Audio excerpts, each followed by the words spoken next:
Merci, mon cher frère Frédéric Abdiala.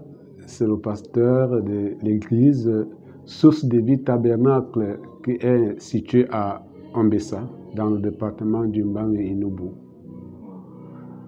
L'un de ceux-là qui sont des pionniers quant à ce qui concerne le message du temps de la fin dans ce pays. Nous avons longtemps travaillé auprès des grands hommes de Dieu dont nous connaissons, Papa Loussa, Papa Sanama, j'en passe, pour ne citer que cela. C'est à partir de ces grandes icônes que nous sommes devenus ce que nous sommes aujourd'hui. Probablement parce qu'en fait, toutes les assemblées qui ont été créées dans l'Ombam ont été créées sous notre supervision.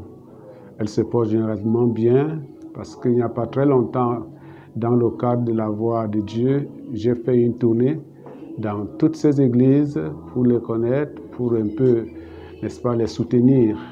Je pense, quant à ce qui concerne le message du temps de la fin, ça va assez bien.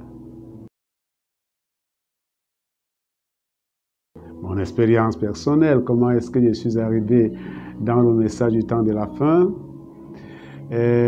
Mon témoignage est très élogieux, si je peux bien le dire ainsi.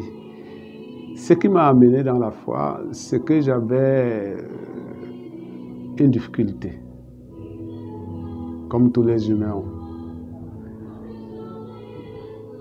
J'avais un oncle qui m'avait adopté pratiquement comme son fils. J'ai vécu dans sa maison comme son enfant, mais comme les femmes elles sont ce qu'elles sont, elle a bien voulu se jouer de moi. Et je n'étais pas très fier de ça. Je ne connaissais même pas l'histoire de Joseph à l'époque. Je voulais m'en éloigner. Je suis donc parti expressément du village pour Douala. C'est là où je rencontre le message du temps de la fin. Très heureux à cette époque, des années 77, c'est comme ça que je prends mon engagement. Je me mets au service du Seigneur, étant déjà ici, à Douala.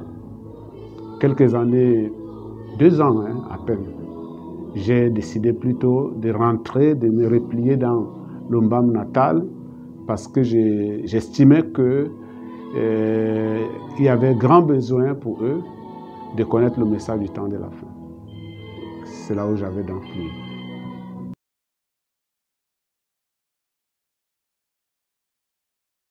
C'est des relations vraiment profondes. Il faut déjà dire que c'est des relations profondes, très très fraternelles. Depuis notre connaissance, il y a 42 ans, nous n'avons jamais eu un problème, soit une discussion négative, mais plutôt un climat cordial, fraternel.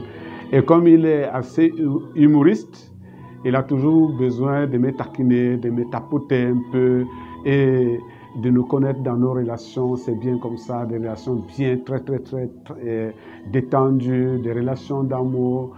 Et ça fait que ma femme, il a bien envie de l'appeler toujours sa fille. Son épouse à lui, il m'appelle toujours mon ami. Tu sais, tout le monde peut me parler, mais toi, tu es mon ami. Je parle avec toi comme je veux, comme j'entends. Donc, c'est une relation vraiment fraternelle.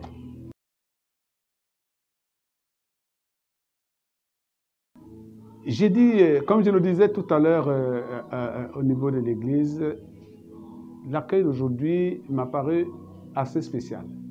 Assez spécial parce que je n'ai jamais été autant élevé depuis que je prêche, il y a 43 ans environ. Je n'ai jamais été autant élevé par ministre, par une église comme vous l'avez fait aujourd'hui avec moi.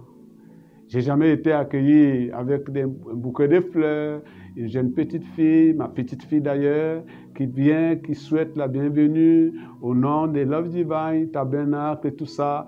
J'ai jamais été, n'est-ce pas, autant honoré qu'on me cherche dans un sous-quartier, qu'on vienne me chercher dans une grosse voiture, que je reste derrière. Tout ça, c'est des petits signes qui m'ont tellement marqué. Ça restera pour moi un souvenir indélébile. Oui, rappelez le thème de ma prédication, il faut bien comprendre que j'ai parlé sur la lignée du sang pur.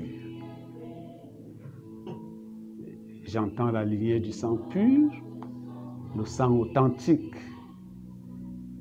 C'est comme si je voulais rappeler à l'Église et à tous et à chacun un retour aux fondamentaux. Ce qui a constitué véritablement ce message que nous voulons bien soutenir. J'ai le regret de le dire parce que tous ces derniers temps, il y a une sorte de légèreté qui entre petitement, doucement à l'Église. C'est comme si l'Église dérivait un tout petit peu de l'objectif pour lequel l'Église a été appelée. Tout ça m'amène à réfléchir pour demander aux gens, aux autres, mes frères, est-ce que vous connaissez votre lignée de sang? Est-ce que votre sang est un sang pur? Est-ce que c'est plutôt un sang hybridé, mélangé? Est-ce que vous pouvez nous présenter aujourd'hui une preuve, une évidence de votre foi jusqu'à présent? C'est moi qui vous remercie de m'avoir accueilli dans vos antennes, dans notre antenne.